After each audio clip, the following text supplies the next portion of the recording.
Senator Reynolds. Thank you very much, Deputy President. Well, here we are again. Here we are again, 9 months in this place.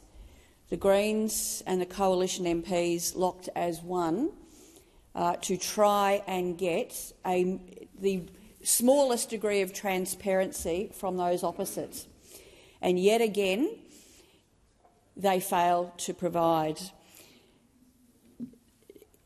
In some ways, it's hard to put in words at how awful the situation is those opposite have now put us into.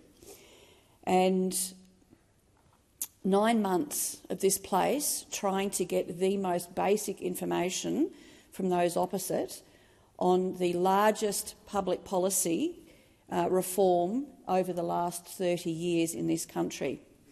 Time and time again, through this motion, in estimates, and again we've got the legislation coming up after this today. And this government spent time when they were in opposition, when I as minister and my predecessor started saying that this is a scheme in trouble.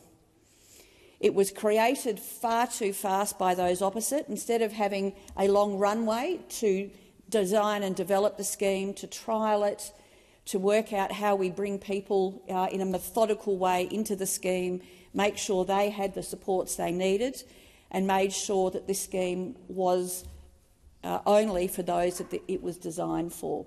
But it became very clear after the first few years of implementation that things were going badly astray. And as we'll talk about more today, that was because of the legislation, which, again, to benefit of the doubt to those opposite, they didn't realise, and I don't think we did either at the time, just how flawed that legislation was.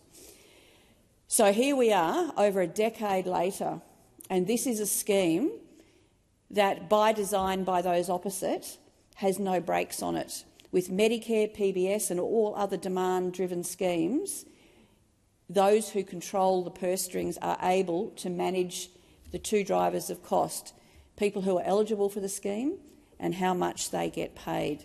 But for the NDIS, that is simply not possible.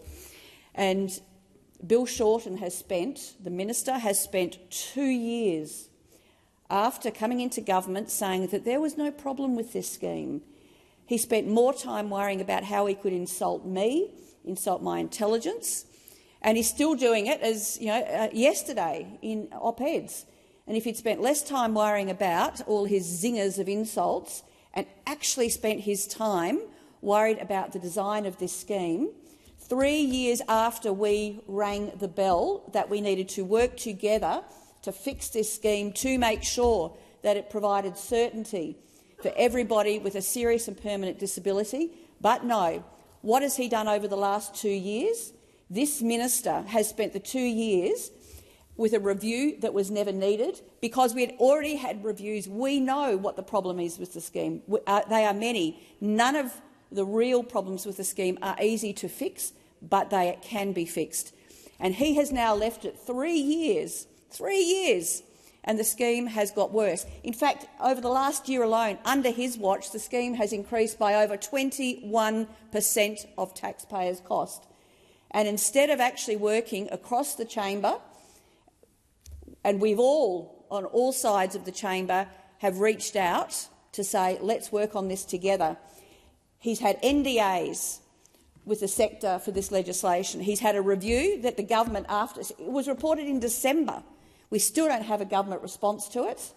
He's now developed and implemented, or seeking to implement, the legislation with a completely inadequate inquiry, which they've sausage factoried through.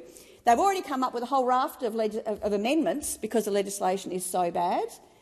And yet today we don't have the financial figures. They spend most of their time working out how they can avoid transparency in the Senate at estimates. At additional estimates this year, they wouldn't even provide the figures for the additional estimates variation of over $1 billion.